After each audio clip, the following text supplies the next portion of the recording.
పెద్ద దెబ్బ పెడుతున్నారని నా ఉద్దేశంలో మరి అల్లు అర్జున్ ఆలోచన చేయాలి.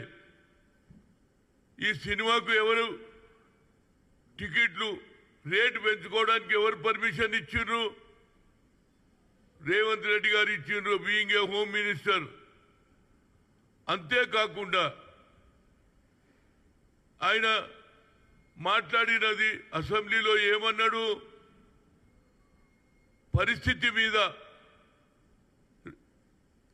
తల్లి అయినటువంటి రేవంత్ చనిపోవడం, కొడుకు తేజ కిమ్స్ హాస్పిటల్లో ఇప్పటికీ చావు బతుకులో ఉన్నాడు.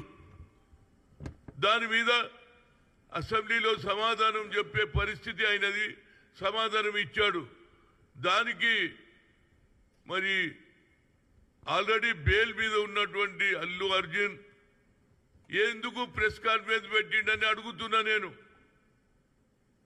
పెట్టవలసిన అవసరం ఏమి ఏర్పడింది? నువ్వు ఆల్రెడీ బెయిల్ మీద ఉన్న వ్యక్తి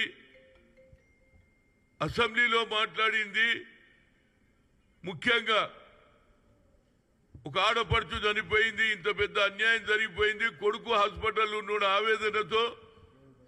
పోలీసులు ఇచ్చిన రిపోర్ట్ ప్రకారంగా నువ్వు చేసిన ఏదైతే పర్మిషన్ లేకుండా నువ్వు రావడం ఇవన్నీ జరిగినాయి.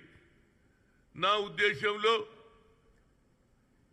మరి పొలిటికల్ పార్టీస్ వాళ్ళు ఎంతసేపటికి ఇదో కక్ష అంటుడు, కక్ష సాధించే కాంగ్రెస్ పార్టీ కాదు, మాది సెక్యులర్ పార్టీ.